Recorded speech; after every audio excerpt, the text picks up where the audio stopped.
is RTV6 News at Noon, working for you. Thank you for joining us. I'm Amanda Starantino, and this Monday afternoon we have some possible activity on the radar, so we want to get straight over to Storm Team 6's Alyssa Donovan.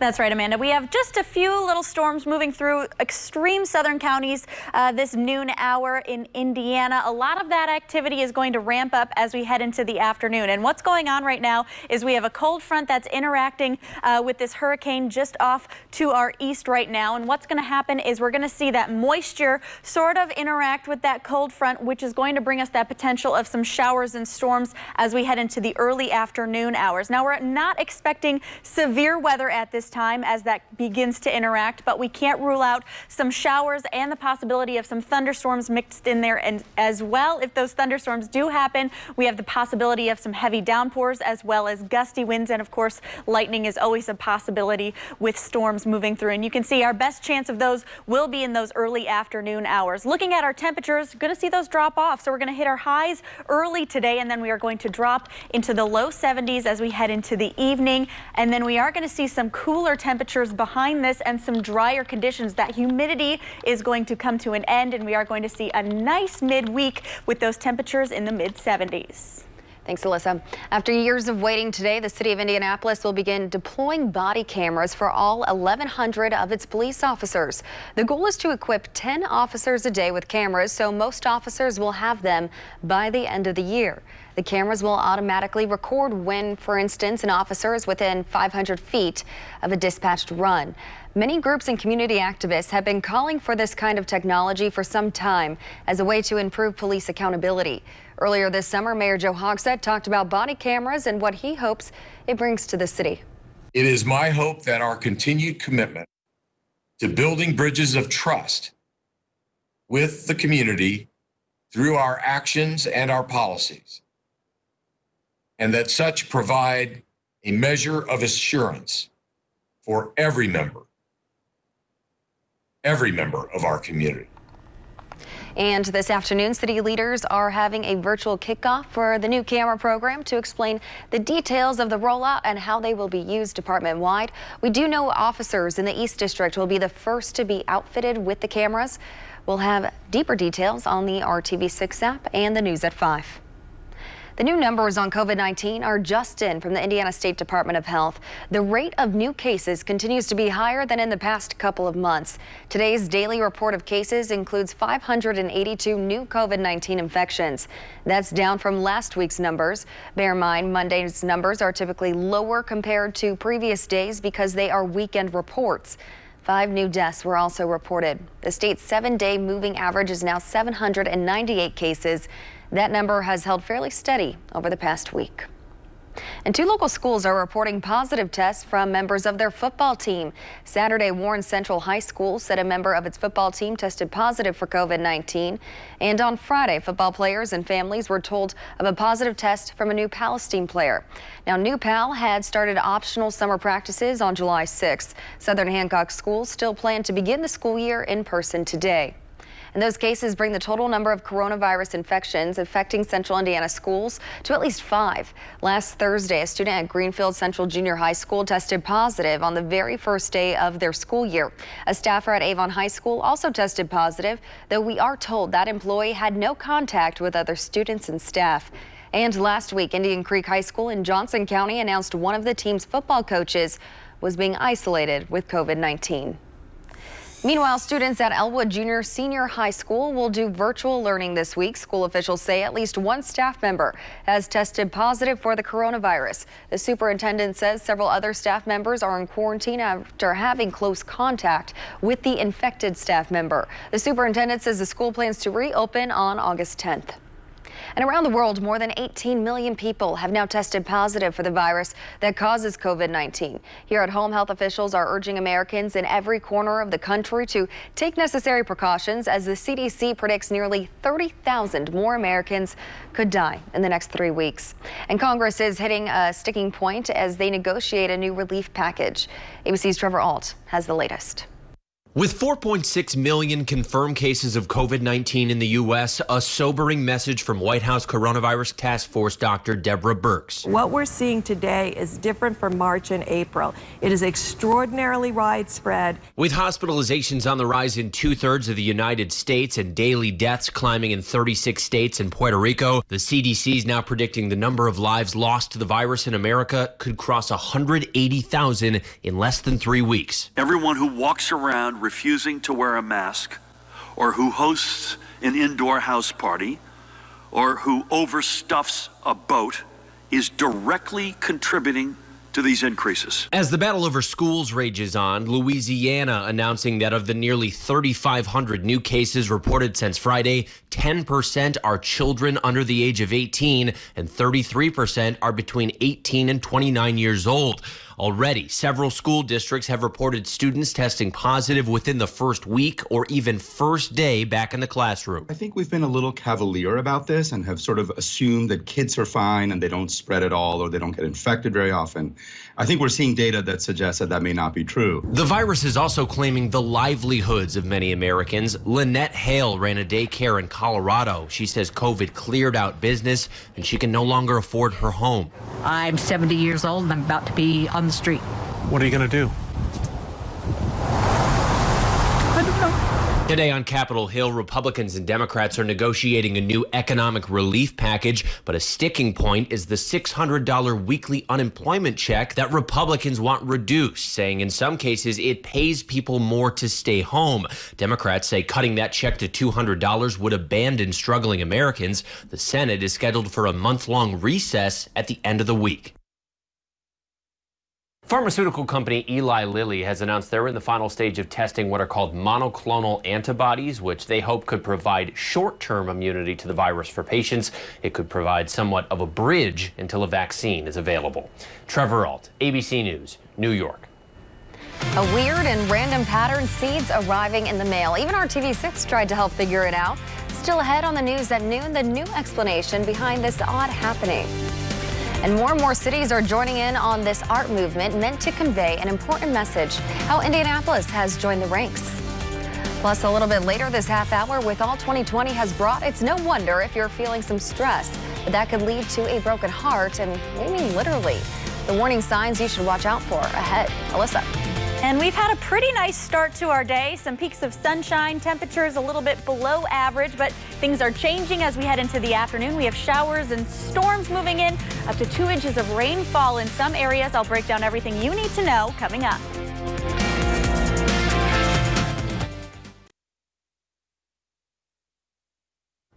Now at noon on RTV6, a mother is calling on the community to help get justice for her daughter, who was shot and killed in Indianapolis. Alexis Edwards was killed on December 29th outside of her home near West 52nd Street and Georgetown Road. That is why Ruby Berry spent this past weekend putting out yard signs near West 38th Street and Lafayette Road. A $2,000 reward is being offered for information leading to an arrest, but it's been more than 8 months and no arrests have been made. Berry says IMPD homicide detectives are still actively working this case, but she wants anyone with info to come forward so the family can get closure. Call Crime Stoppers at 317-262-TIPS with any information. The U.S. Department of Agriculture says they've identified mysterious seeds mailed from China.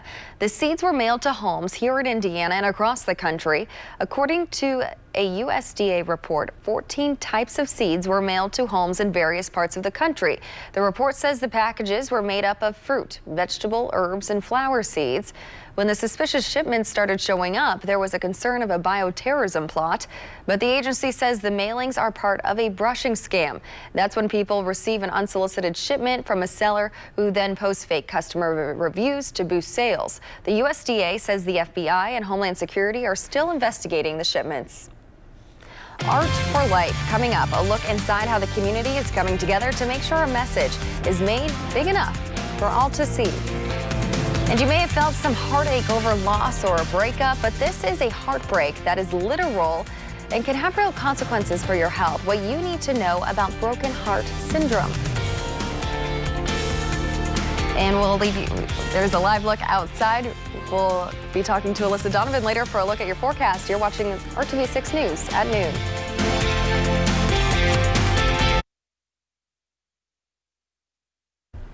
Right now on RTV6, Indianapolis has joined the growing list of cities with major streets that carry the words Black Lives Matter. It's a sign of solidarity we've seen across the country since the death of George Floyd.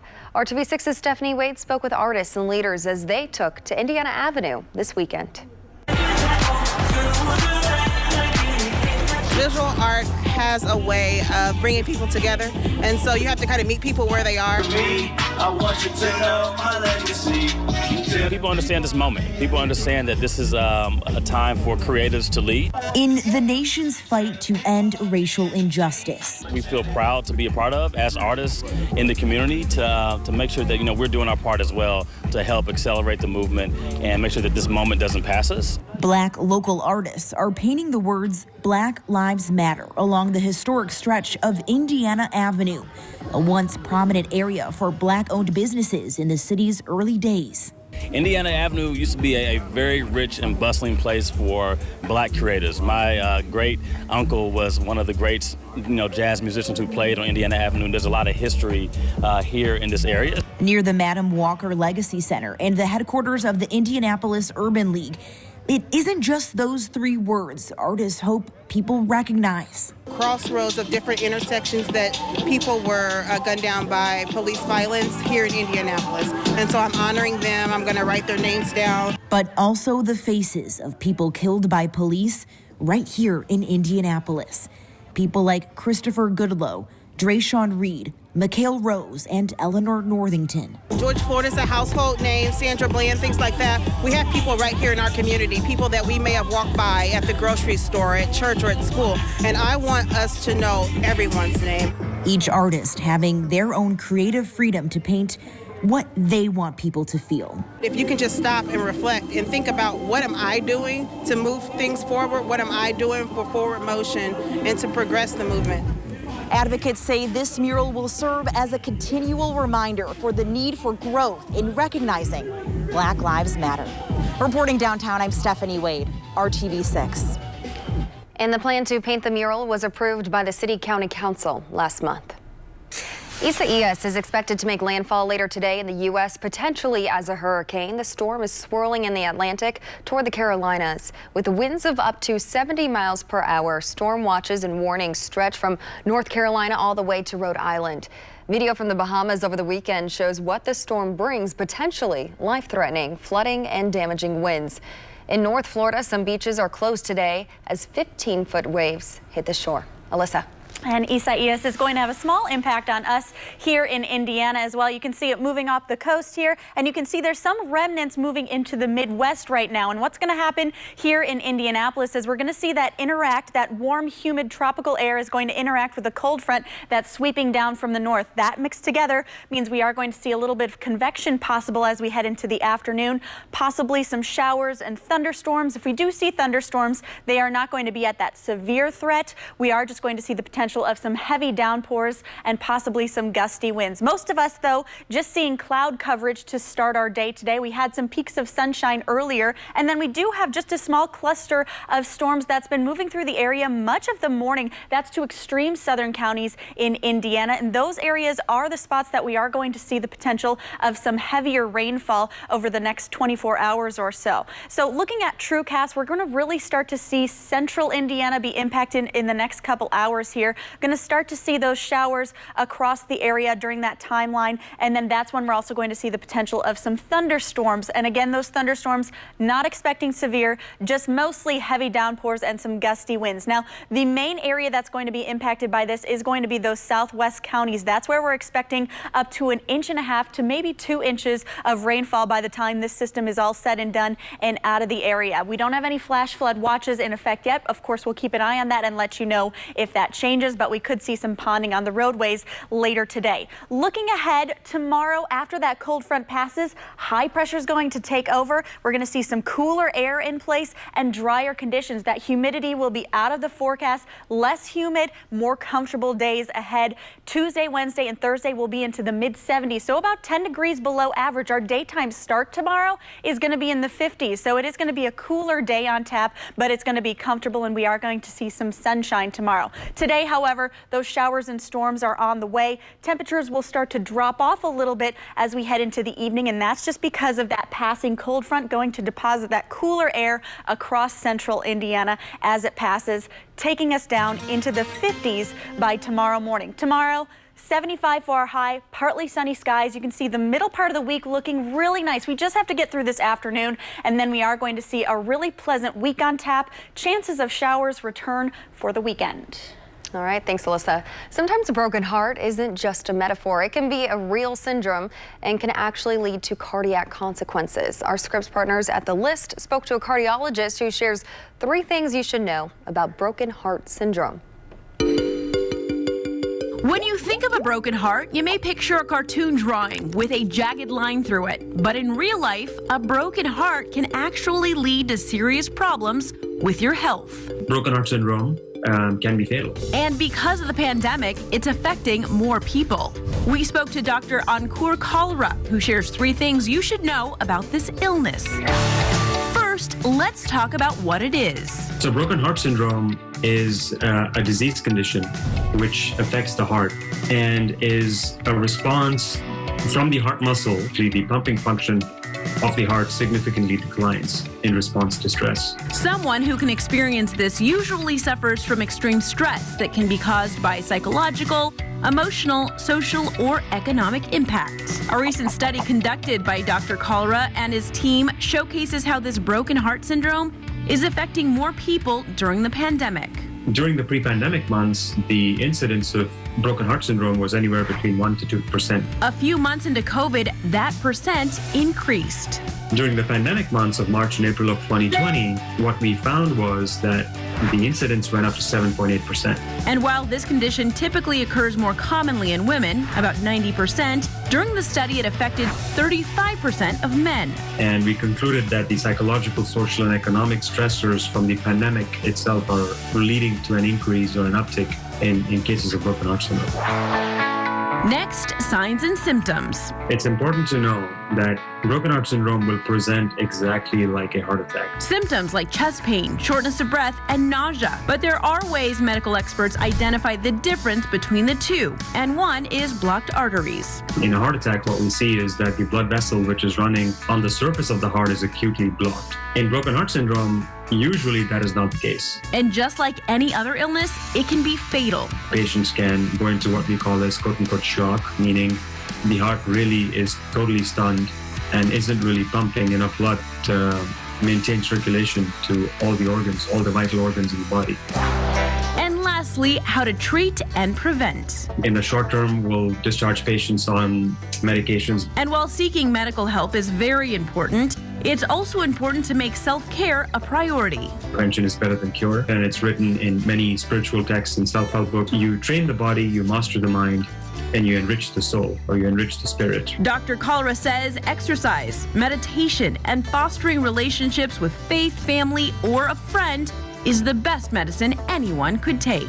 It truly works, and there's data behind it, there's science behind it. You can find out more information about broken heart syndrome and the study by visiting my.clevelandclinic.org.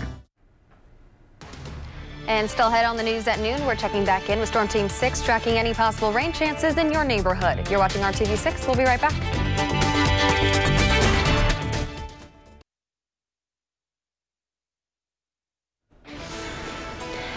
And we have one final check of the weather with Alyssa Donovan. And we have had a pretty nice start to our day, but things are going to change this afternoon. We have scattered showers and storms moving into the forecast. No severe weather expected at this time, but you are going to notice the potential of some heavy downpours. 78 degrees for our high, and then we're going to see those temperatures drop off quite a bit overnight. We'll be in the 50s, highs the rest of the week in the 70s with sunny skies until the weekend. That's not too shabby of a 7-day forecast. Looks good. Thank you for making RTV6 your choice for news. Join us again for the news at 5. Have a great afternoon.